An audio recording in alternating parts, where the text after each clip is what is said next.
Welcome back to another video. I trust you all had an amazing Christmas. Not a whole lot to share this time around. I've been quite busy with, Christmas and judging the Game Jam entries. There was like 24 of them, or 26, I forget. There was quite a few, and I am doing videos on each, just playing them. So it's about half an hour each. It's about 12 hours worth of video. It's taking a lot of time, but we do have some new nodes. We will start with this new trampoline node. But while we're covering that, I'm also going to just mention as like a refresher, FYI, the furniture cushion blocks. Let's go ahead and change the time of day so that it's not dark. There we go. All right, so the new trampoline node. What does it do, you ask? Well, I'm glad you asked, because I will tell you as soon as I finish putting out some furniture nodes as well. Oh, whoops. Okay, well, I mean, that's all right. So I'm just going to go ahead and fly up to the roof here, and I think I'm going to need a bit further of a platform to really see the effect here. All right, so we have a trampoline, right? What happens when you step on a trampoline? Well, you bounce, as one would expect from a trampoline. So yay, you can jump on it and bounce as well. Now, I don't think it's possible to bounce higher than your initial bounce. I don't think you can time your jumps to like jump off while you're bouncing up and get extra bounce height. But yes, we have the trampoline that'll bounce you. And it does, I forget what it is, 85% or something. And then as a refresher, the cushions have a little bit of bounce, and they also take some of your fall damage. And the half cushions have less bounce, and I believe they also do less of your fall damage cancellation. I forget exactly what it's called. Fall damage add percentage, I think, and you just put a negative value in. So I don't know if I had ever mentioned that previously, but if you're doing like a parkour kind of thing and you want to have a safe thing for people to land on, cushion's a good choice. If you want them to be able to like jump and do a bouncing thing, trampoline, good choice.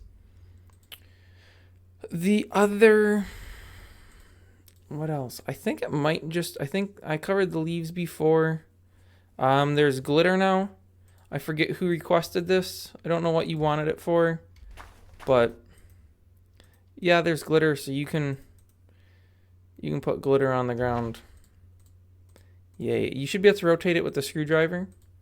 And there's 5 different varieties with different amounts of glitter on them. So you've got that. You're welcome. And then I think the only other new addition, pretty sure the only other thing is ice. So I'll just go ahead and just grab it from inventory. So ice comes in a variety of different slippery levels. We have ice, slightly slippery ice, semi-slippery ice, fairly slippery ice, and very slippery ice. I couldn't think of any better way of denoting the amount of slipperiness to it. These, of course, are using world textures, as are all the things, because, well, why not? If a feature exists, you should really use it, right? So all custom ice textures painted by yours truly, which explains why they're such garbage. But yeah, so we have different slippery levels. The first ice here is just very little slippery to it. It's slippery level 1. The second one is slippery level 2. I don't know how well this really comes across in video because you don't know which keys I'm hitting for trying to move. This is slippery 3. So you can tell, I don't know, maybe you can't tell. It's pretty slippery. Slippery 4 is, well, more slippery still. And slippery 5, the slipperiest of all. Oh, I fell right off it. It's so slippery. Yeah. So there's different slippery levels of ice, which, again, if you're doing a parkour style thing and you want to make it challenging. Now, I want to say if you jump on ice, it immediately cancels your slip. Just a little pro tip for all of you who need one. I think if you're landing on ice, yeah, if you're landing on it after a jump, you don't. Whoop, whoop. Okay, I guess it depends on when you release the forward key. But yeah, there's slippery ice now, so you can make slip. Oh wait, there is one more thing, 2 more, 4 more actually. These are, I don't know if these really count as new. The lava water and river water have gotten minor upgrades. So if I could get this, there's a new texture. I did not want that there. I wanted it down here. There's a new texture for the lava, which is actually a new texture. River water doesn't flow, but it still acts as water. There we go. So this is kind of like rookie mistake. Oh wait, I guess the river water does flow. Interesting. So the river water and lava water textures technically didn't change. But they were 32 pixel resolution images, and in the code I had it, because they're animated, I had it as a 16 pixel wide and tall, so they probably didn't tile very well. I had the same with the lava, even though it was a 32 pixel texture, but it was registered as a 16 pixels, so that's probably part of the reason why they looked so terrible before. And also this is now a new lava texture image. So the lava itself actually is a different texture than previously. It's not just some codes fixed, it's an actual different texture. It looks very similar, but it is actually different. And then that reminded me of one more lava, lava crust. So this texture is from one of the nether mods. But yeah, you know, you put this around some lava and then you kind of sporadically, I mean, you can do whatever you want, honestly. You don't have to do anything that you don't want to do. But I just thought if I was upgrading the lava texture, I may as well put in the lava crust as well, just so as that if somebody wants it, they have it, you know, because I'm a nice person like that. And I think that's it as far as updates go. I keep hitting all the wrong buttons. There we go. World edit peoples. Worry not. I have almost finished implementing a solution which will allow you to use world edit. So world edit's now going to require the world edit privilege and the creative privilege. So I will just grant world edit on a person by person basis. So if you want world edit, I guess the best way is either catch me online, which I'm not online super frequently, or send me a letter out in the post box right over here and just shoot me a letter saying you want world edit. And you know, if you already have a level started, give me some codes so I can check it out just to make sure, you know, that you're not just trying to wreck stuff. But world edit now requires the creative privilege and the world edit privilege still, of course. And the world edit privilege you'll just have all the time once I grant it to you. And then the creative privilege will still toggle on and off with the toggle builder privileges. So you'll still have the button here for world edit because you'll still have world edit. but you won't be able to do anything because you don't have creative. Oh, also should mention, inventory has been changed. So now when you're playing, you actually can see your inventory instead of just the first 8 slots, or when you're clicked on a node to see the inventory. So, yeah, there's that. I don't think I can change the size or location of the inventory, just kind of here. So there's this dumb chunk of dead space under it, which I can't do anything about. Sorry. Oh, actually, you know what? There's one more new thing that I almost completely forgot about.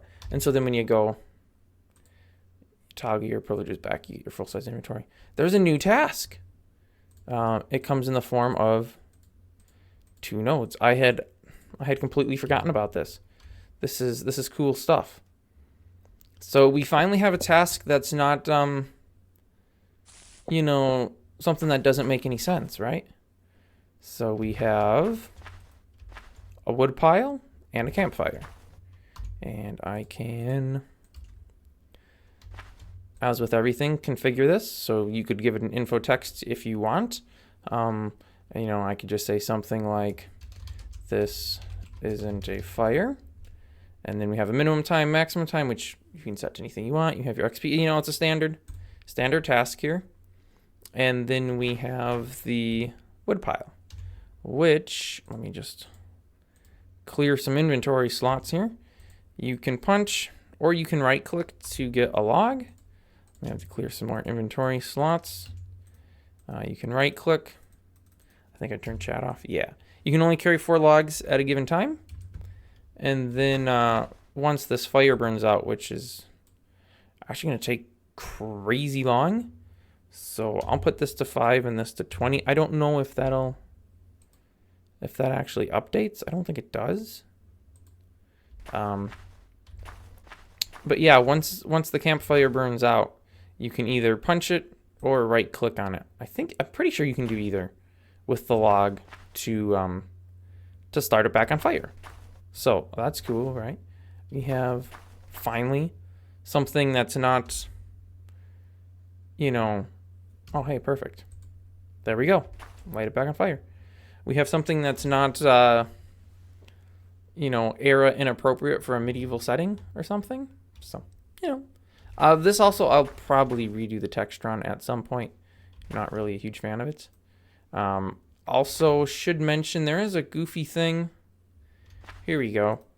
So if you right click on the wood pile with an empty stack, so just your empty hand, if it's the first empty slot in your hotbar, you won't get a log. But if it's the second slot in your hotbar that's empty, or anything beyond the first, right clicking will work. And if you right click with an item in your hand, it'll work as well. I have no idea. I do not understand why that's how that works. It makes no sense. Punching doesn't matter. You can punch it at any time, you know, with any slot, and assuming you have less than 4 logs, it'll work. Makes no sense, man. It's the weirdest thing. I don't understand why it's like that. But that's the way it is. So yeah, you can now do little campgrounds or whatever, you know, because there's fires now. Yay! Also, that fire texture, pretty dope. I like it. I made it myself. If you couldn't tell, I had to brag about it a little bit. And I believe that is finally actually all of the updates. Unless I'm forgetting something, which it's very possible. But I don't think I am this time around. I think that's it. Decals were just the glitters. The leaves I covered in the previous video. There's no new artworks. And then it was just the ice and the trampoline. There was, but I don't think I actually added that. Oh, yeah, no, I didn't. Okay, good. Excellent. So there you go. Some new updates to play with. Some new things for tasks and building levels and... Oh, wait, you know what? I think I didn't mention this. I don't even remember when I added this in. yep, you can now throw anything out in a trash bin. I will mention though, well, now that I cleared my inventory of everything, you don't get any XP for throwing out anything in the trash other than the actual trash notes. So like if I throw out whatever that's supposed to be, and this old sock, and here we go, you'll see we get the chat message saying thanks for doing your part. And I actually didn't get any XP because I'm a builder, but yes, you can now throw anything out into the trash bin. So the reason I did that is because I decreased the inventory size when you're playing. So you only have 16 slots instead of 32. And if you're carrying too many items and you want to get rid of them, there was no option before because you don't have a trash bin inventory slot as a build, or as a non-builder. And you can't drop items because I don't want stuff littering the map or, you know, people giving items to each other. Specifically, that was just to stop the ghosts from handing people items so then they could throw them into the tasks and get the full XP instead of only half XP. Yeah. So if you find yourself with extra items that you don't want, find a trash bin and you can throw them out. Again, you won't get XP for them, but hey, at least you can help clear out your inventory so you can fit in the stuff you actually want. And that is going to be it for this video. So if you want to play on the server and try to crash it, because I mean, come on, who doesn't want to try to crash a server? That's just fun. Info is down in the video description below. Yeah, then that's it. So tune in next week for another update, and I will see you then.